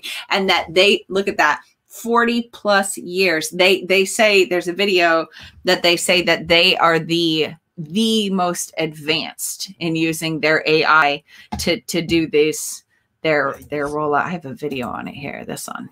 Yeah. But to push their stuff on people and just to blend it in seamlessly. So you wouldn't even, I'll make it bigger. You don't even know you're being advertised to. Well, you know you're being advertised to, but people, all your entertainment is programming. Yeah. So that's that's the way people have to realize it. Like it's not all of it is programming. It's not like, oh, they're just sneaking in commercials. Like this is, if you want to be like Tim Pool or something, right? You want to be a drooling F-tard, incapable of critical thought. You would think, oh, it's just marketing and it's, greedy corporations, and they are programming all of humanity, all of your media. So and it's this like, is owned by Bill. How many Corona bottles and how much COVID is being pushed, and that's it's like what the people are wearing. What's in the background, like everything, like every element, like one of the things I love this show is what's in the bookcases, right? Like of the characters that are speaking to you, it gets all part of your programming. Nothing is accidental. They're so advanced with this stuff that, it's all a manipulation. And the only real solution is to turn your back on it, really, and form your own form of entertainment. Like, and this is like, honestly, like all the mental illness, all the, the depression and suicide and all these things that are happening, because look, you take away the scamdemic, go back to 2019, right? We have a quarter of the population that's on some form of antidepressant or some form of, right, drug or something, right? At least. And, there's so many people, there's more than a third of the population is obese, right? And these are all created by the beast, right? Like in many ways, they're created by the beast because people watch Netflix, because people eat Doritos, because people drink Bud Light, right? Because people watch NBA, right? All this horrible stuff is being done to you, and you don't realize because you think it's normal. It's not at all normal. It's not normal for animals to sit in front of a cube and be sucked in, their brains to be sucked and programmed. It's evil, right? And this is the reality, is that that's why you can't, you just can't go along blindly anymore and just say, I like Disney or something, right? Like without realizing how much of it is all part of what they're trying to accomplish. And so, yeah, it's very interesting. I never heard of Ben. It does remind me of Ted, though. It's like a like a 3-letter sort of name. It's got the red in the E that they put on the whole thing. On that one, yeah. And branded too. Branded, because like what's going to happen? We're going to get quantum dot tattoos. So in a way, we are all going to be branded. In fact, the whole biometric sort of trading, which they've pushed all over, right? Like, for instance, they were barcoding kids in Liverpool just a couple weeks ago, right?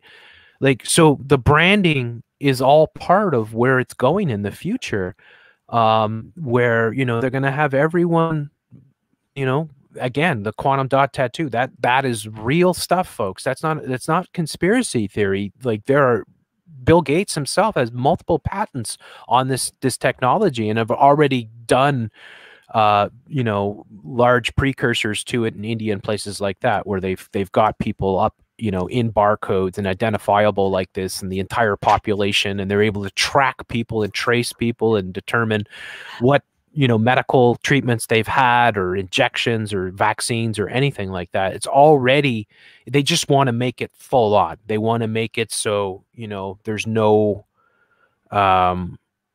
way to avoid it, basically. And this is it with this scamdemic. It's perfect for them because, they could restrict. Again, it's so evil. Like, I swear to God, where it is right now is pretty terrifying. but where it's going is horrifying. That where we are now, where they're already restricting people, they're already saying, oh yeah, we're not going to force you to take the vaccine. This is what they say initially, right? Because they do the same with the mask. Remember with the mask? They said, well, we're not going to force anybody to wear a mask. And then, but the stores will. But then, then it's mandatory. Then the stores do it. And they said the exact same thing with the vaccines. The vaccines, this is what they said. They said, we won't force you to take it, but the restaurants and grocery stores and pharmacies and whatnot will. Yeah. Because, and it's like, yeah, like they individually make that decision, right? It's like, you know, it's all part of the system. They're not going to be allowed to function without implementing that sort of restriction. And I showed months back how the whole thing was done in China and in South Korea. And in China, it's so utterly disturbing. You have all these checkpoints you go through, and if you have green, you're allowed access to most places. But if you're at orange or whatever, you're restricted. You can only go into, and they've already set this up with the red zones. Now they have purple zones. Like they declared California a purple zone. You know this, right? Like California banned unnecessary walking. Yeah. you gotta be kidding me, right? Like what? Who gave the government power to ban unnecessary walking? Well, this is the New World Order. So what do you got here? Oh, this is more of the branded entertainment. Their China expansion last year, September. They were just talking about expanding over there. Look at this. This is the CEO. Oh, Look at that mustache. Wow. Yeah, that's quite a pedo beard there. If you've seen one. Oh golly. Yeah. So and that if that's approved, and China's gonna let that in. Whoa. Right. Yeah. Because that's where all the social credit scores are, right? And that's, oh no, we wouldn't do that. Oh yeah. Oh yes, you would. In fact, you are going to do that, and you are already filing multiple patents for it to happen. I mean, we've been showing a lot of it even today. But yeah, that's just nuts. Yeah, molding the way everybody thinks, all the way to China too. Just, it's crazy. It's crazy. I don't know. Do you have more time?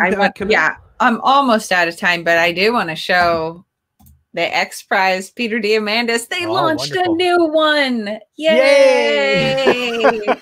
A new one. This one's going to take 4 years, but he's teamed up with Tony Robbins. You know that guy he's like a help guru kind of guy. Yeah, He's all kinds of partnered up with Peter Diamandis and all kinds of things. So him and the Good Food Institute, and then this they gotta be good if they call themselves that. Oh well, yeah. Totally. But yeah, they've got the Aspire too, which is a part of Abu Dhabi's Advanced Technology Research Council. But yeah, so this is more of tapping the creativity of the masses. Come win money, help us rewrite what food is. You know, they want to replace. They want the winning teams to develop multiple consistent cuts of a meat alternative that replicates the look, taste, smell, feel, cooking behavior, and nutritional properties of a structured fillet of fish or chicken breast while having a lower comparable environmental footprint, which is funny because they're like, oh, chickens, they pee. You know, if you do it right, though, it can add to a composting sort of system and make wonderful things for growing food. They do all this animal raising wrong for so long. And they're like, oh, all got to go away because it's bad. Yeah. And then they show you Tyson and Cargyle and they say, well, this is where your chickens come from. Well, they don't have to come from there. Yeah, they don't have to. You bastards did it. You didn't ban us from having our own chicken coops, right? Like, because they do that. Like, they ban all this stuff. Like, they won't allow you to be off their grid. And then they say, well, look, this is why we can't have nice things. Yep. And it's like, no, I don't want to eat some synthetic lab-grown crap from Tel Aviv. Like, take it and shove it. But they just showed Bibi Netanyahu tasting the first lab-grown steak. Boy. They just showed that. Bibi too, who wants all newborns to be microchipped in Israel. No, he just cares so much. He's so thoughtful, really. Yeah, you know, Celine Dion might break in and No. I don't know, the maternity ward. I don't know, we're talking about the new. Yeah. Oh yeah. Sprinkling her dust on them all. Yeah, it's so crazy. But the X, of course, is their Saturn X. That's why the TEDx XX is all their symbolism, as above, so below. It's all their cube. It's all their Saturn sort of. So when they throw the X in there, it's part of what they're doing.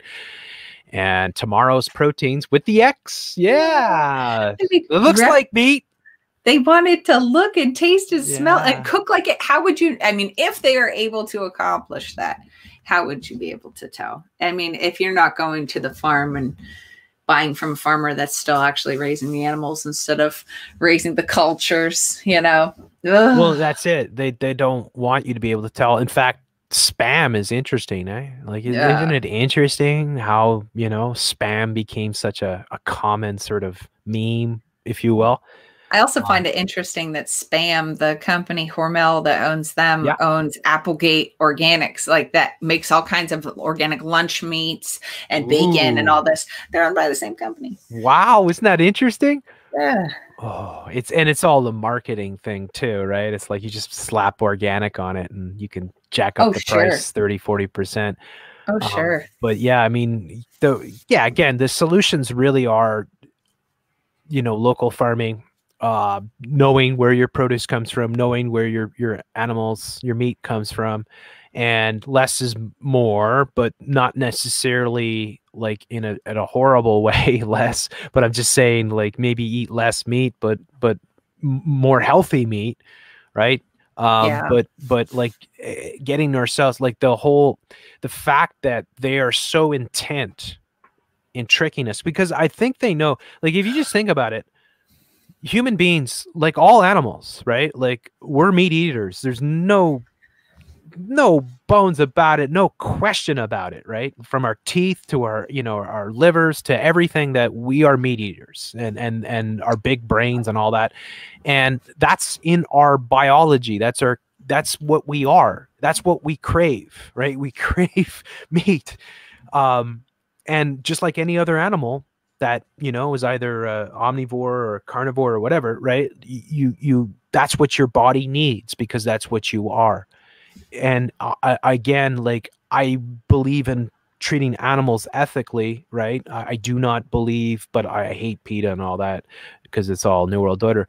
But the reality is that the solutions to the mass agriculture, the mass farming, is not making mock meat and convincing people or using all these chemicals and labs to try to fool people into thinking they're eating a piece of ham or chicken or something, right? And did you see that though? Did you see that Israel just opened their first? We talked about that on the last show. Did we? Oh, okay. The chicken. The chicken. Okay. Yeah. Yeah. I didn't. They say I have a video that I'm going to be working on that they want to be open with people. They know how bad the whole GMO thing was. People didn't trust it. They want to be open with you. So how to do that and how to convince people that this is the way, they gave a few ideas on what. Yeah, I know the way is to call it the chicken. Yeah. Even though there's no chicken. Get Bill to run some influencers telling you how good it is and how they don't even miss the other stuff and how they feel so much better about what they're doing. They don't have to harm animals anymore. I was feeling really depressed today, but then I ate this I ate this Impossible Burger, and I went on to BetterHelp. You see Shirley DeFranco, right? Yeah. That's exactly how it works, right? And then you got a report back from BetterHelp. They're like, well, this is what the Impossible Burger is doing inside of your body right now. And you're going to be better, just like their little encapsulated things. They'll tell you. We got the nanotech in the Impossible. It's going to go in and clean out all the nasty toxins in your body. Yay! Yeah. And we'll track it with the biobots through the wastewater. Yeah, exactly. You're all clean. This is a nice, clean society. Wow. It's crazy. So crazy. The only other thing that I have here open is our friend Anonymous. He put this thing up talking about how they're going to come for your gas. And this is something they push, improving the air quality inside. California was the first state to do this, to get rid of the gas stoves and to bring in the electrical everything. They talk about this like in African countries. These women, they suffer. They're cooking with biomass, and so the air quality in their homes, and it's not safe. So they gave them all Instapot things, those pressure cooker, rice cooker, cheesecake cooker. You just plug it into the wall. Well, right now, I don't know if anybody else has seen all the ads out everywhere for the air fryers that do like all these other different things. But remember, we talked last time, Saul Griffith, that's one of the things they want to do is transition everybody from cooking with gas to cooking with electric, everything electric. So don't buy those must-have gifts for your Zoom Christmas parties and everything, because it's just playing right into it.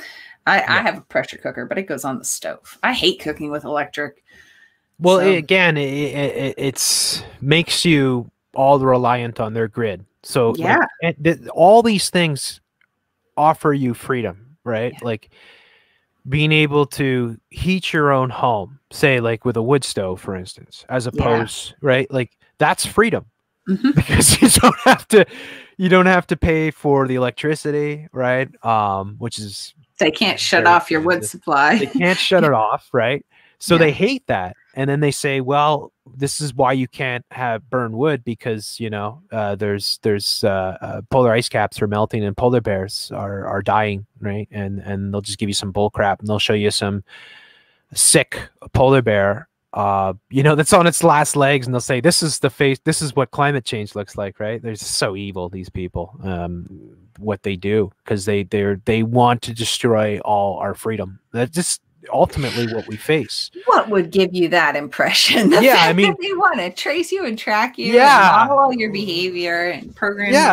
Like this is what we face, because like we maybe we could say the 20th century was an age where people got lots of rights, right? Like, and you could say a lot of things happen that you could say post-industrial revolution, right? Because, the Industrial Revolution was a really nasty period, right, for Europe and stuff, right, to go through, children working in factories and stuff like that, people working 12-hour days, whatnot, right?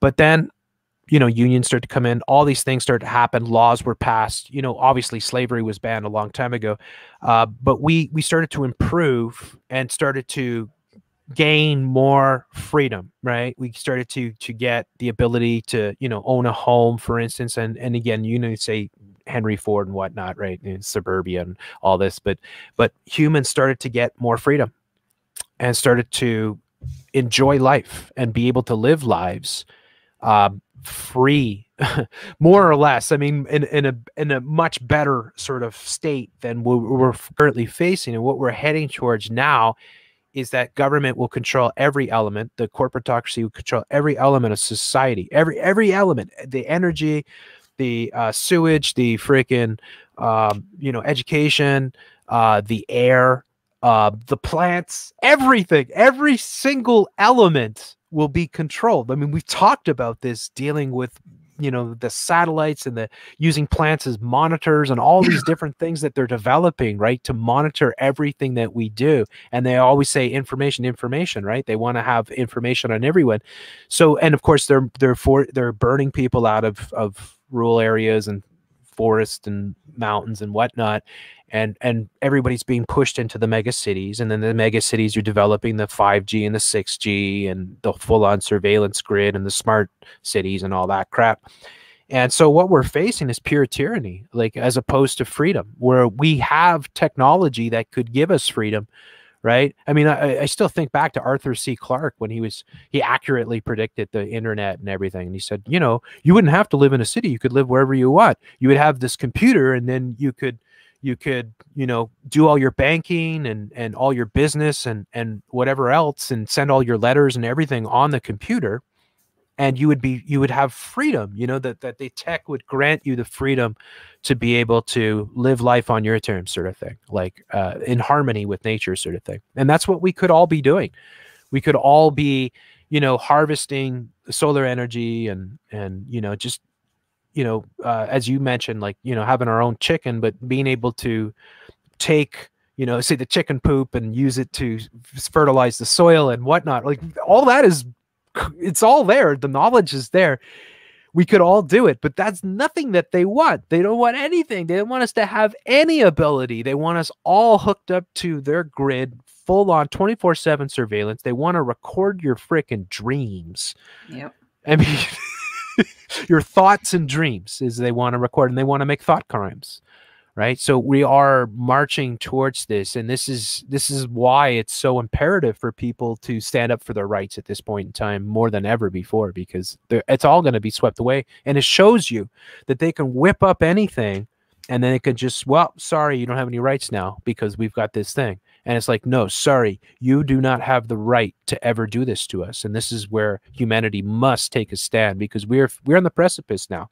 Absolutely. We have all of this facing us in the future that could absolutely create the most hellish sort of existence, that you know, we either stand up now and fight it and preserve some sanity, or we go down the abyss, which is what they want. So it really is so important for people to stand up right now to what's happening. And again, that's why this show is so important, Camille. I really always love doing the show with you. I know you have to go, so yeah, I guess we're going to close it up right now. But the solution show is coming.